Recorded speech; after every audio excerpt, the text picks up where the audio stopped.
नमस्कार, आप देख रहे देवभूमि समाचार में आपके साथ प्रियंका मलिक हाजिर। उत्तराखंड की तमाम छोटी बड़ी खबरों को लेकर खबरों का रुख करेंगे, लेकिन सबसे पहले एक नजर हेडलाइंस पर। हल्द्वानी हिंसा का मास्टरमाइंड अब्दुल मलिक गिरफ्तार। दिल्ली से हुई अब्दुल मलिक की गिरफ्तारी। 8 फरवरी से चल रहा था फरार। उत्तराखंड में यूसीसी लागू करने की तैयारी शुरू। देहरादून में हुई rules making and implementation committee की पहली बैठक। 3 उप समितियां करेंगी समान नागरिक संहिता के कानूनों को अमल में लाने पर होमवर्क। विधानसभा के बजट सत्र के दौरान सुरक्षा व्यवस्था को और मजबूत करने के निर्देश। विधानसभा अध्यक्ष ऋतु खंडूरी ने ली अधिकारियों की बैठक।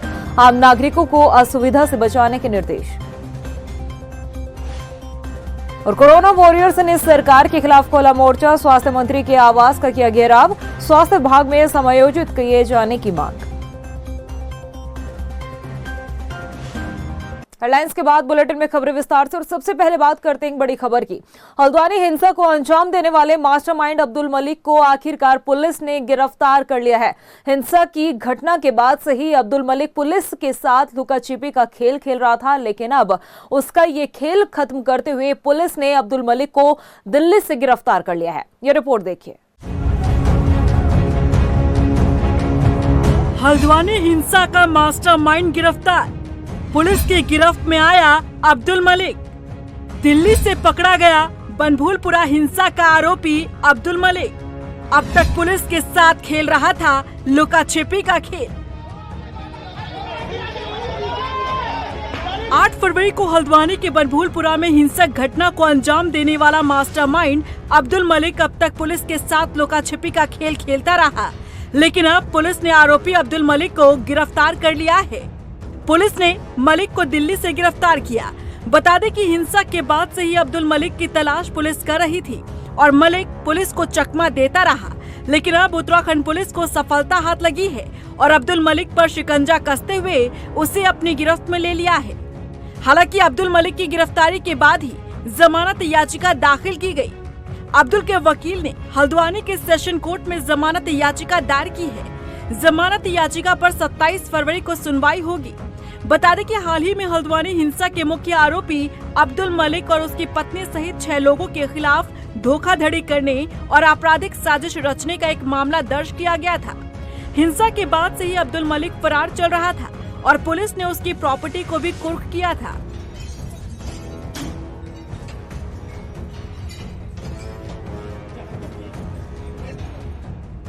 आज नैनीताल पुलिस ने अब्दुल मलिक जो इस हल्द्वानी बनभूलपुरा उपद्रव में जो वांछित था, जिस पे 82-83 की कार्रवाई हुई थी, आज नैनीताल पुलिस ने अब्दुल मलिक को दिल्ली से गिरफ्तार किया है।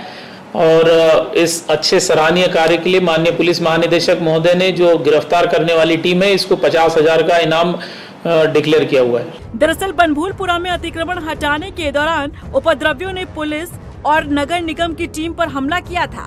इस हिंसा में 6 लोगों की जान चली गई थी और करीब 300 से अधिक लोग घायल हुए थे। हिंसा के बाद पुलिस ने सीसीटीवी फुटेज के आधार पर उपद्रवियों को धर दबोचा था और इनके पास से अवैध हथियार और कारतूस भी बरामद किए थे। लेकिन हिंसा का मास्टरमाइंड अब्दुल मलिक पुलिस की गिरफ्त से बाहर चल रहा था, जिसे अब उत्तराखंड पुलिस ने दिल्ली से गिरफ्तार किया है। हरिद्वार पहुंचे मुख्यमंत्री पुष्कर सिंह धामी संत शिरोमणि रविदास मंदिर में आयोजित कार्यक्रम में शामिल हुए। इस दौरान सीएम धामी ने संत शिरोमणि रविदास को नमन किया। साथ ही उन्होंने कहा कि जिस तरह से संत रविदास जी ने एकजुटता का संदेश पूरे देश में दिया है, उन्हीं के पद चिन्हों पर हमें चलना चाहिए। देखिएगा, गुरु रविदास की जयंती बड़े उल्लास के साथ मनाई जा रही है। हमारे पूरी पंचपुरी से लोग बाग आते हैं यहाँ पर।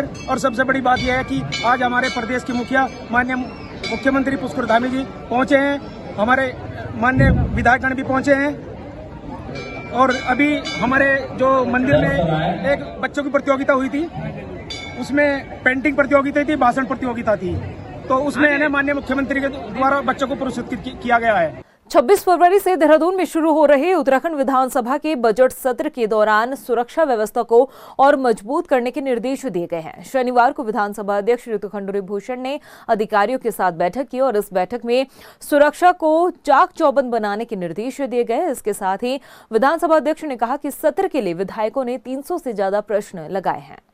देखिए, सुरक्षा की बैठक होती है, इसमें हम लोग ये देखते हैं और प्रयास करते हैं कि किस तरह से विधानसभा जो हमारा सत्र चल रहा है वो सुचारू रूप से चले, ढंग से चले, हमारे जनता को भी दिक्कत ना हो, हम लोगों को भी दिक्कत ना हो, सब अच्छे से सत्र चले, सौहार्दपूर्ण वातावरण में सत्र चले। तो तैयारी, चाहे पानी हो, बिजली हो, लॉ एंड ऑर्डर हो, किस तरह से चीज़ें व्यवस्थित रहें सत्र को चलाने में, उसकी आज ये बैठक हुई।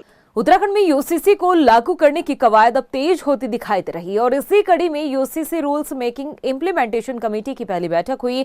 देहरादून में हुई इस बैठक में यूसीसी के नियमों को तय करने पर चर्चा की गई, साथ ही जानकारी दी गई कि यूसीसी को लेकर 3 उप समिति काम करेगी। आपको बता दें कि बैठक पूर्व मुख्य सचिव और यूसीसी ड्राफ्ट कमेटी के अध्यक्ष शत्रुघ्न सिंह की अध्यक्षता में हुई। इनके साथ दून विश्वविद्यालय की कुलपति सुलेखा जंगवाल और मन्नू गौर भी बैठक में मौजूद रहे। कमेटी अध्यक्ष शत्रुघ्न सिंह ने कहा कि समिति की कोशिश है कि आम लोगों को कानून लागू होने के बाद नए नियम बोझ न लगे। तो आज जैसा आपने सही कहा, समिति की पहली बैठक हुई जिसमें हमने ये कार्य योजना तैयार की कि कम से कम समय में जो भी नियमावली बनाई जानी है और उसको कार्य रूप में परिणत करना है, कैसे किया जाए। जैसा आप सभी लोग जानते हैं कि मुख्य रूप से 3 मोटे काम समिति को करने हैं। पहला काम तो ये है कि जो नियमावली है, आपने अगर यूसीसी का अध्ययन किया हो तो अगेन उसके 3 ब्रॉड पार्ट हैं। एक तो है शादी विवाह, मैरिज एंड डिवोर्स, दूसरा है लिव इन रिलेशनशिप और तीसरा है वसीयत से संबंधी। वसीयत से भी संबंधित 2 भाग हैं, एक तो इंटरस्टेट सक्सेशन है और दूसरा टेस्टामेंटरी सक्सेशन है। अब हमें देखना है कि तीनों के लिए जो रूल्स बनने हैं वो कम से कम समय में हम कैसे बनाएं। आज ये तय हुआ है कि इस काम के लिए एक उप समिति लगातार काम करेगी डेली बेसिस पे, ताकि कम से कम समय में इसे कार्य रूप में परिणत किया जाए। लोकसभा चुनाव में बीजेपी किसी भी तरह से कोई चूक या कोई कमी नहीं छोड़ना चाहती है और यही कारण है कि 2022 के विधानसभा चुनाव में बीजेपी जिन सीटों पर कमजोर साबित हुई थी, अब उन सीटों पर मजबूत स्थिति में आने के लिए पार्टी खास प्लान तैयार कर रही है। ये रिपोर्ट देखिए। लोकसभा चुनाव पर बीजेपी की पैनी नजर, चुनाव की तैयारी में नहीं कोई कसर, कमजोर सीटों के लिए बीजेपी का खास प्लान, जहां मिली हार वहां पार्टी जीतने को तैयार। आगामी लोकसभा चुनाव के लिए बीजेपी किसी भी तरह से कोई चूक या कमी नहीं छोड़ना चाहती। यहां तक कि बीजेपी एक खास रणनीति के तहत चुनावी मैदान में उतरने का प्लान तैयार कर रही है, जिसके तहत पार्टी को जहां कमजोरी महसूस हो रही है वहां मजबूती पाने का लक्ष्य लिए काम करती दिख रही है। इसी कड़ी में अब बीजेपी का फोकस खास तौर पर उन सीटों पर है जहां 2022 के विधानसभा चुनाव में पार्टी को हार का सामना करना पड़ा था या फिर जीत का मार्जिन बेहद कम रहा। 2022 में हुए विधानसभा चुनाव में 70 विधानसभा सीटों में से 47 सीटें हासिल की थी बीजेपी ने, जिसमें से 19 विधानसभा सीटों पर कांग्रेस ने कब्जा किया, तो वहीं 2 सीट बसपा और 2 सीट निर्दलीय के खाते में गई। लेकिन लोकसभा चुनाव को देखते हुए बीजेपी ने हारी हुई 23 विधानसभा सीटों पर मजबूती के लिए खास प्लान तैयार किया है, जिसके तहत मुख्यमंत्री पुष्कर सिंह धामी और बीजेपी प्रदेश अध्यक्ष महेंद्र भट्ट 23 विधानसभा सीटों का दौरा करेंगे। पार्टी की मजबूती के लिए मुख्यमंत्री और प्रदेश अध्यक्ष जनता के बीच जाकर सरकार की योजनाओं को रखेंगे। आप दोनों एक साथ 19 स्थानों से कर रहे हैं? जी बिल्कुल, हमने 23 जो हमारी विधानसभा है उन विधानसभाओं के कार्यक्रम, संगठन के कार्यक्रम सब की बैठकें, पन्ना प्रमुखों से हमारा बैठना होगा और बड़े सम्मेलन में उस क्षेत्र में करें। मेरा और मुख्यमंत्री जी का एक साथ सामूहिक 23 विधानसभा दौरा होगा प्रथम चरण में, उसका सभी विधानसभाओं में जाना होगा। बीजेपी की रणनीति पर कांग्रेस प्रदेश अध्यक्ष करण माहरा का कहना है कि कांग्रेस का फोकस इससे अलग है। कांग्रेस के लिए सभी विधानसभा सीट खास महत्व रखती है और हर विधानसभा सीट पर पार्टी को लोकसभा चुनाव में जीत मिले, इस लक्ष्य के साथ मैदान में उतर रही है। देखिए, ये उनका अपना अपनी रणनीति है। बीजेपी को लगता है कि जहां वो हारे हैं उस पर हम करेंगे, बाकी तो हम जीते वहां हम जीतेंगे, ऐसा होता नहीं है। खैर, अपना अपना विवेक है। बीजेपी अपने तरीके से चल रही, मैं अपने, मुझे सारी सीटों में मेहनत करनी है। मैं इस बात को फोकस कर ही नहीं रहा कि कहाँ मेरा विधायक है कहाँ नहीं है, क्योंकि अगर मैं ये फोकस करूंगा तो फिर हम लड़ाई नहीं लड़ सकते। मुझे हर सीट पे बेहतर प्रदर्शन करना है और उसके लिए मैं अपने संगठन को मजबूत कर रहा हूँ। बीजेपी का ये खास प्लान हारी हुई सीटों को अपनी झोली में डालने के मकसद से तैयार किया गया है, लेकिन देखना होगा कि जिन सीटों पर बीजेपी को वोटर्स का कम आशीर्वाद मिला, क्या उन सीटों पर मतदाताओं का मूड बदलने में बीजेपी कामयाब हो पाती है या फिर नहीं।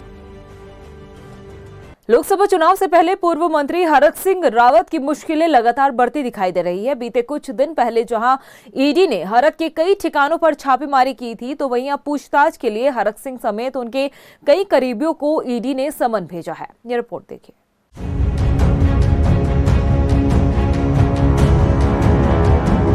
लोकसभा चुनाव आया, हरक के लिए ईडी का समन लाया। सियासी संग्राम से पहले हरक सिंह रावत को मुश्किलों में फंसाया। लोकसभा चुनाव की तपिश के बीच उत्तराखंड की सियासत में कद्दावर कद रखने वाले हरक सिंह रावत इन दिनों मुश्किलों में फंसते दिख रहे हैं। चुनावी संग्राम से पहले हरक सिंह रावत को ईडी का सामना करना पड़ रहा है। पाखरो रेंज घोटाले में मनी लॉन्ड्रिंग प्रकरण से संबंधित पूर्व वन मंत्री हरक सिंह रावत समेत अन्य लोगों को ईडी ने अब समन भेजा है। ईडी ने हरक सिंह रावत को 29 फरवरी को पूछताछ के लिए अपने कार्यालय बुलाया है। इसके अलावा हरक सिंह रावत के करीबी लक्ष्मी राणा को 27 फरवरी और आईएफएस अधिकारी सुशांत पटनायक को 28 फरवरी को अपने कार्यालय तलब किया है। बता दें कि इसी महीने बीती 7 फरवरी को उत्तराखंड समेत 3 राज्यों में एक साथ ईडी ने ताबड़तोड़ छापेमारी की थी। छापेमारी के दौरान लगभग 1 करोड़ की नकदी, 80 लाख के गहने और करोड़ों की प्रॉपर्टी के दस्तावेजों को लेकर ईडी ने पूछताछ के लिए समन भेजा है। दरअसल ईडी ने इस छापेमारी में हरक सिंह रावत, आईएफएस अधिकारी सुशांत पटनायक के ठिकानों पर छापा मारा था। इस दौरान आईएफएस अधिकारी पटनायक के घर पर इतना कैश बरामद हुआ कि वहां पर नोट गिनने के लिए मशीन तक मंगवानी पड़ी। इसके अलावा पूर्व डीएफओ किशन चंद और अन्य अफसरों के घर पर कैश और गहने ईडी ने जब्त किए थे। इसी क्रम में ईडी ने रावत की करीबी लक्ष्मी राणा की लॉकर खुलवाकर वहां से 45 लाख रुपए के जेवर बरामद किए थे। ईडी इस मामले में मनी लॉन्ड्रिंग एक्ट के तहत जांच कर रही है। बता दें कि 2019 में जिम कॉर्बेट पार्क में जंगल सफारी बनाने को लेकर हजारों पेड़ काटे गए थे। साथ ही कंक्रीट की दीवारों के नाम पर सरकारी संपत्ति का दुरुपयोग हुआ। उस वक्त हरक सिंह रावत बीजेपी सरकार में कैबिनेट मंत्री थे और उन पर यह आरोप लगा था कि उनके संरक्षण में ही तत्कालीन डीएफओ किशन चंद ने सरकारी पैसों और नियमों का उल्लंघन करके पेड़ों का कटान किया। और अब इस मामले में जांच की आंच हरक सिंह रावत तक पहुंची है। यही कारण है कि ईडी ने हरक सिंह रावत समेत उनके करीबियों के ठिकानों पर छापेमारी की थी, जिसमें कई दस्तावेज समेत करोड़ों का कैश बरामद हुआ था। अब इस पूरे मामले में पूछताछ के लिए ईडी ने हरक सिंह रावत, लक्ष्मी राणा समेत पटनायक को समन भेजा है। ऐसे में माना जा रहा है कि चुनावी समर में हरक सिंह रावत की मुश्किलें आगे और बढ़ती नजर आएंगी। वहीं कांग्रेस ने इसे बदले की भावना से की जा रही कार्रवाई करार दिया है। कांग्रेस के प्रदेश उपाध्यक्ष मथुरा दत्त जोशी ने कहा कि अगर हरक सिंह रावत पर कार्रवाई की जा रही है तो तत्कालीन मुख्यमंत्री त्रिवेंद्र सिंह रावत पर भी कार्रवाई होनी चाहिए। देखिए, हरक सिंह जी को जानबूझकर सरकार बदले की भावना से उनके ऊपर कार्रवाई कर रही है, क्योंकि लोकसभा का चुनाव नज़दीक है। अगर हरक सिंह जी इतने ही बेईमान थे तो इन्होंने अपनी सरकार में मंत्री क्यों बनाया था, क्यों इनको वहाँ ले गए थे? और जिस केस में इनको सम्मन किया जा रहा है, क्या उस केस में तत्कालीन मुख्यमंत्री को सम्मन नहीं किया जाना चाहिए? मुख्यमंत्री तो वही थे, बिना मुख्यमंत्री के मर्जी के कैबिनेट मंत्री ने कैसे काम कर लिया, ये तो और बड़ी बात है। लोकसभा चुनाव को लेकर बीजेपी में प्रत्याशियों के नामों पर मंथन जारी है। नैनीताल लोकसभा सीट के लिए प्रत्याशियों के चयन को लेकर रायशुमारी की जा रही है, जिसमें राज्यसभा सांसद कल्पना सैनी, देवप्रयाग से विधायक विनोद कंडारी ने नेताओं के साथ चर्चा की। उन्होंने कहा कि पार्टी के भीतर सभी लोगों से अलग अलग स्तर पर बातचीत की जा रही है। आम कार्यकर्ता से लेकर पार्टी के शीर्ष नेतृत्व तक बातचीत करने के बाद ही जिताऊ उम्मीदवार को मैदान में उतारा जाएगा। भारतीय जनता पार्टी चुनाव के हिसाब से तैयारी करती कहाँ है, तो हर समय अलर्ट मोड पर होती है। चुनाव नजदीक है, अभी तो आचार संहिता भी नहीं लगी। तो इनके मन की बात सुनेंगी मैडम? आप क्या सुनने आई हैं? मतलब कार्यकर्ताओं से? अपने कार्यकर्ताओं से मिलने आई हूँ, और हम कार्यकर्ता आपस में मन की बात तो सदैव करते हैं, और अभी 28 तारीख को अपने प्रधानमंत्री जी की बात सुनने जा रहे हैं मन की। अपने कार्यालय में आया हूँ। निश्चित तौर पर एक पार्टी ने क्राइटेरिया तय किया है किन लोगों से जो है संवाद करना है। निश्चित तौर पर यह हमारी पार्टी के अंदर देखिए आम जनमानस, आम कार्यकर्ता से बात ली जाती है। निश्चित तौर पर एक जो पार्टी ने एक पूरे देश के अंदर जो फॉर्मेट तैयार किया वो हमको दिया। वहीं मंगलौर उपचुनाव के लिए बीजेपी के टिकट पर चौधरी राजेंद्र सिंह की चर्चाएं काफी चल रही है। चौधरी राजेंद्र सिंह ने कहा कि वो मंगलौर के लोगों से 1992 से जुड़े हुए हैं, उनके सुख और दुख में हमेशा साथ खड़े रहे और अगर अब भाजपा मंगलौर से चुनाव लड़ने का मौका देती है तो वो इस सीट से जीत के साथ साथ मंगलौर का विकास भी जरूर करेंगे। बहुत अच्छा मंगलौर के लोगों में अपनापन महसूस कराया और हर घर से मंगलौर में मेरा वास्ता है और भारतीय जनता पार्टी का एकमत लोगों का उनके पक्ष में है, मतदान करने का मन। लेकिन मैं भी व्यक्तिगत हर घर का वास्ता है वासी से, हर रहने वाले से। मैं समझता हूँ अगर भारतीय जनता पार्टी मुझे मौका देगी तो बहुत अच्छे मतों से उस क्षेत्र के विकास के लिए, सुशासन के लिए मंगलौर की जीत होगी। स्वास्थ्य विभाग में समायोजित किए जाने की मांग को लेकर कोरोना वॉरियर्स ने देहरादून स्थित स्वास्थ्य मंत्री धन सिंह रावत के आवास का कूच किया। हालांकि प्रदर्शनकारियों को पुलिस ने यमुना कॉलोनी गेट पर ही रोक लिया। इससे नाराज प्रदर्शनकारी सड़क पर ही बैठ गए और धरना प्रदर्शन करने लगे। अपनी मांगों को लेकर जमकर नारेबाजी भी की। आंदोलन का नेतृत्व कर रहे कोविड कर्मचारी संतोष का कहना है कि वो लंबे समय से स्वास्थ्य विभाग में एक समायोजन की मांग कर रहे हैं, लेकिन सरकार उनकी मांगों को अनसुना कर रही है। वहीं प्रदर्शनकारियों को कांग्रेस का समर्थन भी मिल रहा है। आप जैसे कि आपने पहले भी हमें दिखाया है सर, 110 दिन की हमारी भूख हड़ताल चली, 240 दिन हमें धरना स्थल पे हो चुका। तो कब हम जागेगी ये सरकार? हमने 3 साल रोजगार मतलब उस महामारी में काम करा था, तो आज ये दिन देखने के लिए करा था कि आज हमें ये दिन देखकर सड़कों पर आना पड़े। हम ये उत्तराखंड के बच्चे हैं जिन पर आप इतनी पीड़ा बरसा रहे हो। एक टाइम पे जब हम काम नहीं करे तो कभी फूलों की वर्षा होती थी, कभी कोविड योद्धा, कोरोना योद्धा के नाम पे हमें उकसाया जाता था कि तुम काम करो। आज जब हमने उत्तराखंड की जनता को, उत्तराखंड को एक सुदृढ़ स्थिति में लाके आज हम पे लात मार दी है। बहुत ही दुर्भाग्यपूर्ण बात है। कोविड काल में जिन लोगों ने इस प्रदेश की में सेवा की और विपरीत काल में सेवा की और संकट काल में सेवा की, उन कर्मचारियों के साथ सरकार का व्यवहार बहुत ही निंदनीय है। सरकार को चाहिए था कि अगर उनको कहीं न कहीं एडजस्टमेंट देते। हर जगह पे इन्होंने संविदा में कर्मचारी रखे हैं, आउटसोर्सिंग से रखे हैं। वो लोग भी आउटसोर्सिंग से रखे गए थे, तो उनको बाहर करना बहुत ही गलत काम है और कांग्रेस पार्टी उनके साथ है। वहीं हल्द्वानी के बनभूलपुरा में हुई हिंसा में पेट्रोल बम का प्रयोग सामने आने के बाद पुलिस सख्त रुख अपना रही है। पर्वतीय पेट्रोलियम एसोसिएशन के प्रशासन से कहा है कि बिना आधार कार्ड और प्रूफ के पेट्रोल पंपों से किसी भी व्यक्ति को बोतल या जरकिन में पेट्रोल नहीं दिया जाएगा। वहीं नैनीताल के एसएसपी प्रहलाद मीणा ने कहा कि हल्द्वानी हिंसा में पेट्रोल बम का प्रयोग होने के बाद ये सुनिश्चित कराया जा रहा है कि किसी भी पेट्रोल पंप में बोतल में पेट्रोल ना दिया जाए और अगर ऐसा होता है तो उस पेट्रोल पंप पर कड़ी कार्रवाई की जाएगी। हाँ, कभी कभी अपरिहार्य परिस्थिति में किसी लेडीज़ की, किसी बच्ची की स्कूटी खड़ी हो जाती है रास्ते में या किसी बुजुर्ग की बाइक खड़ी हो जाती है, वो मजबूर हो जाता है, तो उस पे हमारा ये सुझाव था जिलाधिकारी महोदय और एसएसपी को कि आप एक ऐसा आदेश निर्गत करें कि अगर कोई ऐसी मजबूरी का आदमी आ जाता है तो पेट्रोल पंप में हमारे पास एल्युमिनियम का कंटेनर उपलब्ध रहता है, उसमें वो अपनी आईडी दे करके और फ़ोन नंबर दे करके और उस कंटेनर की सिक्योरिटी जमा करा करके वो पेट्रोल ले जाए। वो ऐसी अपरिहार्य परिस्थिति में दिया जाए जैसे कि पंप के सेलमैन को या स्वामी को, मैनेजर को पता लगे कि हाँ वास्तव में इसको परेशानी है। देखिए, इस प्रकरण के बाद में हमने खास तौर से कुछ पेट्रोल पंप उनका सीसीटीवी फुटेज उठाया है और ऐसे पेट्रोल पंप जो इस तरीके से खुले में पेट्रोल दे रहे हैं लोगों को, उनके खिलाफ हम अपने स्तर से और जिला प्रशासन के स्तर से भी कार्रवाई करवा रहे हैं ताकि भविष्य में इस तरीके से पेट्रोल का दुरुपयोग नहीं हो और इस तरीके की घटनाओं में पेट्रोल यूज नहीं हो। महिलाओं को तक चिन्हित या गिरफ्तारी कब तक उनके साथ? देखिए, प्रारंभिक जो फुटेज हमें मिले हैं उसमें कुछ महिलाएं जो है उन्होंने बुर्का पहन रखा है, लेकिन हम इनको चिन्हित करने का प्रयास कर रहे हैं और कुछ और लोगों की मदद ले रहे हैं। तो जैसे महिलाएं चिन्हित होती है उनकी भी हम गिरफ्तारी तत्काल करेंगे। प्रदेश की खबरों में इतना ही, फिर हाजिर होंगे कुछ खास खबरों के साथ। तब तक के लिए मुझे दे इजाजत। नमस्कार।